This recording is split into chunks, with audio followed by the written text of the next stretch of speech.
दोस्तों, अगर आप भी भारतीय टीम की जीत से खुश हैं तो हमारी इस वीडियो को लाइक जरूर कीजिएगा।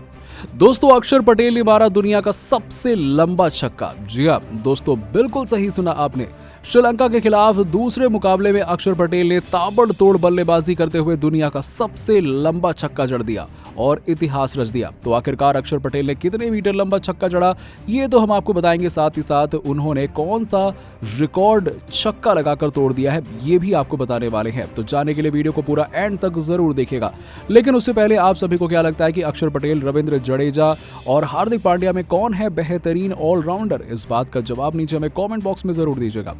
दोस्तों, श्रीलंका के खिलाफ सीरीज को फतह करने के लिए भारतीय टीम ने कोलकाता के ईडन गार्डन मैदान पर दूसरा एक दिवसीय मुकाबला खेला, जहां पर इस मुकाबले में विरोधी टीम के कप्तान ने एक बार फिर से टॉस जीत लिया। लेकिन इस बार उन्होंने पहले गेंदबाजी की जगह बल्लेबाजी करने का फैसला किया, जो काफी ज्यादा गलत साबित हुआ, क्योंकि इस मुकाबले को श्रीलंका की टीम नहीं जीत पाई। लेकिन इस मुकाबले में भारतीय टीम के गेंदबाजों ने शानदार गेंदबाजी करते हुए श्रीलंका को मात्र 215 रन के स्कोर पर 39.4 ओवर में ऑल आउट कर दिया, जहां पर भारतीय टीम की तरफ से कुलदीप यादव ने जबरदस्त गेंदबाजी करते हुए 3 विकेट हासिल किए, तो वहीं मोहम्मद सिराज ने 3 विकेट हासिल करे और इसके अलावा उमरान मलिक ने 2 और अक्षर पटेल ने 1 विकेट हासिल कर लिया। और इस लक्ष्य का पीछा करने के लिए जैसे ही भारतीय टीम उतरी तो भारतीय टीम को श्रीलंका ने दबाव में रखा, जहां पर राहुल ने सर्वाधिक अर्धशतकीय पारी खेलते हुए भारत को जीत दिलाई। इसी बीच भारतीय टीम के लिए महत्वपूर्ण खिलाड़ी अक्षर पटेल ने शानदार बल्लेबाजी करते हुए दुनिया का सबसे लंबा छक्का जड़ दिया। जी हाँ दोस्तों, बिल्कुल सही सुना आपने। अक्षर पटेल ने दुनिया का सबसे लंबा छक्का जड़ते हुए इतिहास रचने का कार्य किया है। दरअसल 37वें ओवर में गेंदबाजी करने आए करुणा रत्ने, जहां पर अक्षर पटेल ने चौका लगाकर उनको हैरान कर दिया। लेकिन इसी बीच आपको बता दें कि गेंद नो बॉल साबित हुई और इसका फायदा उठाते हुए अक्षर पटेल ने काफी ज्यादा खतरनाक बल्लेबाजी करते हुए लॉन्ग ऑन की तरफ एक लंबा छक्का जड़ दिया। और आपको बता दें कि अक्षर पटेल के द्वारा मारा गया ये छक्का काफी ज्यादा लंबा था। जी हाँ, आपको बता दें कि इस छक्के की लंबाई 85 मीटर थी और इस मैदान पर अभी तक बहुत कम छक्के इस मुकाबले में लगे हैं। ऐसे में इस छक्के की महत्वपूर्णता काफी ज्यादा बनी रही है। और वैसे दोस्तों, आपको क्या लगता है कि अक्षर पटेल को वर्ल्ड कप टीम में शामिल करना चाहिए था या फिर नहीं? इस बात का जवाब नीचे हमें कमेंट सेक्शन में जरूर दीजिएगा और ऐसी ही खबरों के लिए सब्सक्राइब कीजिए हमारे यूट्यूब चैनल को। धन्यवाद। दोस्तों, 98% हार चुका था भारत, फिर हुआ चमत्कार। हार्दिक के साथ राहुल ने अपने बल्ले से मचाई ऐसी तबाही, श्रीलंका के जबड़े से छीन ली जीत। तो आखिर कैसे कुलदीप, उमरान, सिराज के तूफान के बाद हार्दिक और राहुल की बदौलत टीम इंडिया ने दर्ज की ऐतिहासिक जीत? इस रोमांचक खड़े कर देने वाले महामुकाबले की पूरी हाईलाइट के वीडियो में आपको दिखाएंगे। लेकिन उससे पहले आपको क्या लगता है कि विराट कोहली, रोहित शर्मा और हार्दिक पांड्या में से सबसे बेहतरीन बल्लेबाज और कप्तान कौन है? हमें नीचे कमेंट करके जरूर बताइए। दोस्तों, कोलकाता के ईडन गार्डन में वापसी के इरादे से श्रीलंकाई कप्तान शंका ने टॉस जीतकर पहले बल्लेबाजी का फैसला कर लिया। श्रीलंका के 2 सबसे धाकड़ ओपनिंग बल्लेबाज नवानिंदु फर्नांडो के साथ अविष्का फर्नांडो की जोड़ी रनों की बरसात करने के इरादे से उतरी। अपना खतरनाक रूप दिखाते हुए अविष्का फर्नांडो ने गेंद लेकर आए मोहम्मद सिराज को तहस नहस करते हुए एक के बाद एक 3 चौकों की बरसात कर दी। लंका ने एक बेहतरीन शुरुआत की थी, लेकिन फर्नांडो के अंदाज ज्यादा लंबा नहीं चल पाया। मोहम्मद सिराज ने अपनी घातक गेंदबाजी से फर्नांडो की गिल्लियां बिखेर कर उन्हें चारों खाने चित कर दिया। अविष्का फर्नांडो 17 गेंदों पर 20 रन बनाकर पवेलियन लौट गए। उनके बाद बल्लेबाजी करने उतरे कुशल मेंडिस, उन्होंने भी चौका जोड़कर खाता खोल लिया। 10 ओवरों की समाप्ति के बाद श्रीलंका ने 51 रन बना लिए थे। लेकिन दोस्तों, पावर प्ले समाप्त होते ही दोनों बल्लेबाजों ने अपना आक्रामक रूप धारण कर लिया। देखते ही देखते ताबड़तोड़ बल्लेबाजी के चलते 16 ओवरों में लंका का स्कोर 100 रनों तक पहुंच गया। यहां से भारतीय टीम को विकेट की दरकार थी। तब रोहित शर्मा ने अपने तुरुप के 1 के कुलदीप यादव को गेंद सौंपी। उन्होंने वाक्य करते ही अपना जादू दिखाते हुए कुशल मेंडिस को एलबीडब्ल्यू कर पवेलियन भेज दिया। कुलदीप की बदौलत भारतीय टीम ने मुकाबले में एक बार फिर वापसी कर ली थी और कुशल मेंडिस 34 गेंदों पर 34 रन बनाकर पवेलियन लौट गए। दोस्तों, मेंडिस के आउट होने के बाद धनंजय डिसिल्वा बल्लेबाजी के लिए आते हैं। लेकिन दोस्तों, कुलदीप ने भारतीय टीम की वापसी का बिजुल बजाया तो अक्षर ने उस पर 4 चांद लगाते हुए धनंजय डिसिल्वा के तीनों विकेट उखाड़कर लंका के पैरों तले जमीन खसका दी। अचानक से दोनों कलाई के गेंदबाजों ने पूरा मुकाबला पलट दिया। पहले बल्लेबाजी चुनकर श्रीलंका ने अपने ही पैरों पर कुल्हाड़ी मार ली थी। दोस्तों, दूसरे छोर से देखते ही देखते नवानिंदु ने 62 गेंदों पर अपना बेहतरीन अर्धशतक भी पूरा कर लिया। लेकिन 1 रन चुराने के प्रयास में मिड विकेट में खड़े शुभमन गिल ने चीते की रफ्तार से नवानिंदु को क्रीज के बीचों बीच फंसा दिया। गिल की धमाकेदार फील्डिंग से भारतीय टीम ने लंका के चौथे धुरंधर को भी पवेलियन की शोभा बढ़ाने भेज दिया। वो 63 गेंदों पर 50 रन बनाकर आउट हुए।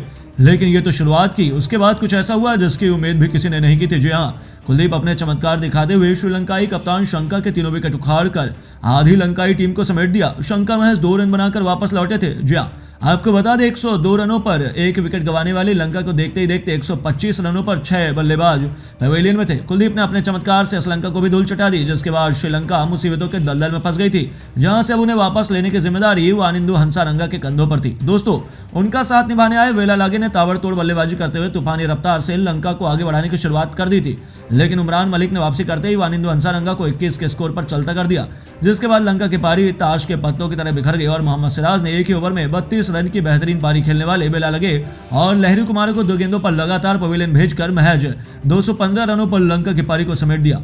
दोस्तों, भारतीय टीम के लिए कुलदीप यादव और मोहम्मद सिराज ने 3-3 विकेट हासिल किए, तो वहीं उमरान मलिक को 2 तो अक्षर पटेल को 1 विकेट हासिल हुआ। दोस्तों, 216 रन बनाकर लंका से सीरीज जीतने के इरादे से रोहित और गिल की जोड़ी मैदान में उतरी और अपने पसंदीदा मैदान पर रोहित शर्मा ने चौकों की बरसात करते हुए भारतीय पारी की बेहतरीन शुरुआत कर दी। गिल ने भी चौका बटोरकर भारतीय टीम की जीत का शंखनाद कर दिया। हिटमैन ने लहरू कुमार के खिलाफ अपने ट्रेडमार्क पुल शॉट से छक्का बटोरकर ईडन गार्डन में दोबारा अपना डंका बजवा दिया। पूरा स्टेडियम रोहित के नारों से गूंज उठा। वहीं लंका को अपनी हार तो अभी से दिख रही थी, लेकिन लहरू कुमार ने कप्तान रोहित को पवेलियन भेजकर भारतीय टीम को करारा झटका दिया। फुल लेंथ गेंद पर बड़ा शॉट खेलने के प्रयास में रोहित 21 गेंदों पर 17 रन बनाकर पवेलियन लौट गए, जिनके आउट होने के बाद बैट लेकर उतरे थे किंग कोहली। पर दोस्तों, लंका के इरादे तो कुछ और ही थे। गेंदबाजी करने आए करुणारत्ने को गिल ने 2 गेंदों पर 2 चौके लगाकर उनके सम्मान को ठेस पहुंचाई, तो तीसरी गेंद पर उन्होंने गिल को पवेलियन भेजकर अपना बदला भी ले लिया। जी हाँ, शुभमन गिल 12 गेंदों पर 5 चौके की बदौलत 21 रन बनाकर पवेलियन लौट गए। भारतीय खेमा तो हैरान परेशान हो गया। वहीं पूरे स्टेडियम में सन्नाटा था। 2 विकेट गिरने के बाद बल्लेबाजी करने आए श्रेयस अय्यर, जिन्होंने कवर को चीरते हुए चौका बटोरकर अपना खाता खोला था। लेकिन दोस्तों, लंका ने जीत की उम्मीदें एक बार फिर जिंदा कर ली। तभी एक ऐसा लम्हा आया कि पूरा स्टेडियम हैरान रह गया। जी हाँ, लहरी कुमार ने विराट कोहली के तीनों विकेट उखाड़ दिया। भारतीय टीम की बल्लेबाजी के बैकबोन किंग कोहली 9 गेंदों पर 4 रन बनाकर पवेलियन की शोभा बढ़ाने लौट गए। उनके आउट होने के बाद बल्लेबाजी करने उतरे केएल राहुल। अब राहुल और अय्यर की जोड़ी पर भारत को जीत की दहलीज तक पहुंचाने की जिम्मेदारी थी। 10 ओवरों तक भारतीय टीम ने 67 रन बना लिए थे, लेकिन श्रेयस अय्यर भी कुछ ज्यादा नहीं कर पाए और महज 28 रन बनाकर पवेलियन लौट गए, जिनके आउट होने के बाद हार्दिक पांड्या मैदान पर आते हैं। और दोस्तों, लंका की सभी उम्मीदों पर पानी फेरते हुए केएल राहुल के साथ मिलकर हार्दिक पांड्या ने न सिर्फ 50 रनों से भी अधिक की पार्टनरशिप करके भारतीय पारी को पटरी पर लाया, बल्कि ताबड़तोड़ चौके छक्कों की बरसात करते हुए भारतीय टीम को एक ऐतिहासिक जीत भी दिलवा दी। दोस्तों, कुलदीप यादव की दमदार गेंदबाजी के दम पर और उमरान मलिक की रफ्तार से ऐसे रिकॉर्ड टूट गए जिन्हें सुनकर आपके भी होश उड़ जाएंगे। लेकिन आखिरकार उमरान ने रफ्तार से, कुलदीप ने चतुराई से क्या बड़े रिकॉर्ड्स बनाए, आपको उसका पूरा वीडियो दिखाएंगे। लेकिन उससे पहले आप सभी को क्या लगता है, उमरान और कुलदीप में कौन बेहतर है? नीचे कमेंट करके हमें बताना नहीं भूलिएगा। दोस्तों, ईडन गार्डन के मैदान में भारतीय क्रिकेट टीम उतरी सीरीज को जीतने के लिए, और इस बार बल्लेबाजी तो छोड़िए, गेंदबाजों ने ऐसे परखच्चे उड़ाए हैं श्रीलंकाई शेरों के कि आज के बाद दहाड़ना ही भूल जाएंगे। एशिया कप विजेता पिछले मुकाबले भले ही भारत के खिलाफ चेस करने की पूरी हिम्मत दिखा रहे थे, लेकिन इस बार जब रन बनाने की बारी आई तो दुम दबाकर भागते नजर आए हमारे गेंदबाजों के आगे। और इन सब में दोस्तों, रेस में अव्वल नंबर पर रहे कुलदीप यादव। दोस्तों, श्रीलंकाई टीम ने ईडन गार्डन्स के इस ऐतिहासिक मैदान में टॉस जीता, पहले बल्लेबाजी चुनी। बल्लेबाजी चुनकर दोस्तों, मैदान में दोनों फर्नांडो नाम के खिलाड़ी आए। अविष्का फर्नांडो और नवेंदु फर्नांडो दोनों ने अच्छी शुरुआत भी करी। 5वें ओवर तक अपने विकेट को बचा कर रखा, तब तक जब तक उनके सामने सिराज नहीं आ गए। दोस्तों, सिराज ने अविष्का फर्नांडो नाम के खिलाड़ी को क्लीन बोल्ड कर दिया 20 रन पर, और यहां से मिला हमें पहला विकेट। लेकिन दोस्तों, ये विकेट एक अपॉर्चुनिटी नहीं बल्कि दिक्कत थी, क्योंकि इसके बाद तो मैदान में नवेंदु फर्नांडो और कुशल मेंडिस एक ऐसी जोड़ी बना चुके थे जो 6ठे ओवर से लेकर 16वें ओवर तक मैदान पर फेविकोल के जोड़ की तरह टिक गई थी। अब इसे तोड़ना बेहद जरूरी था, क्योंकि ये जोड़ी नहीं टूटती तो दोस्तों 100-200 रन तो श्रीलंका के खाते में आराम से चले जाते। लेकिन इस जोड़ी को किसने तोड़ा? जरा अंदाजा लगाइए। आपने सही पहचाना, कुलदीप यादव ने। दोस्तों, कुलदीप यादव ने इस जोड़ी को न सिर्फ तोड़ा बल्कि भारत को बैक टू बैक बहुत बड़े विकेट दिलाए। आपको बता दें, जब तेज गेंदबाजों की धुनाई हो रही थी तब रोहित ने कुलदीप यादव को बुलाया और पारी के 17वें ही ओवर में कुलदीप ने रिजल्ट भी सबके हाथ में रख दिया। दोस्तों, 17वें ओवर की आखिरी गेंद को कुलदीप यादव ने इस तरीके से टर्न कराया कि गेंद जाकर सीधा कुशल मेंडिस के पैड पर लगी और अंपायर ने उन्हें साफ तौर पर छोटी सी अपील पर ही आउट दे दिया। कुलदीप के खिलाफ जाकर कुशल मेंडिस ने डीआरएस भी लिया, लेकिन फेल हो गए क्योंकि वो आउट ही दिए गए। इसके बाद दोस्तों अगला विकेट जो कुलदीप यादव ने लिया वो बहुत बड़ा विकेट था शना का। भारत के खिलाफ इस कप्तान ने दोस्तों पिछले मैच में शतक लगाया था वनडे में, लेकिन इससे पहले कि ये कुछ कर भी पाते 27वें ओवर की दूसरी गेंद पर कुलदीप यादव ने इन्हें क्लीन बोल्ड करके 2 रन पर इनका विकेट ले डाला। और इससे पहले कि दोस्तों असलंका समझ भी पाते ये सभी खिलाड़ी आउट क्यों हो रहे हैं, कुलदीप यादव ने असलंका को ही 15 रन पर पारी के 25वें ओवर में अपनी धीमी गति के टर्नर बॉल पर कट एंड बोल्ड कर दिया। दोस्तों ये कुलदीप के नाम तीसरा विकेट दर्ज हो चुका था। उधर उमरान मलिक ने भी अपनी रफ्तार का कहर बरपाना शुरू किया। उन्होंने पारी के 28वें ओवर में हसरंगा को अक्षर के हाथों तो कैच आउट कराया ही, साथ ही पारी के चौथे ओवर में भी अक्षर के हाथों ही करुणारत्ने को कैच आउट कराया, जिस गेंद की रफ्तार 145 की थी। दोस्तों श्रीलंकाई खिलाड़ी तो इतनी भी रफ्तार का सामना नहीं कर पाए, तो भला 150 की गेंद तो कैसे ही खेल पाते।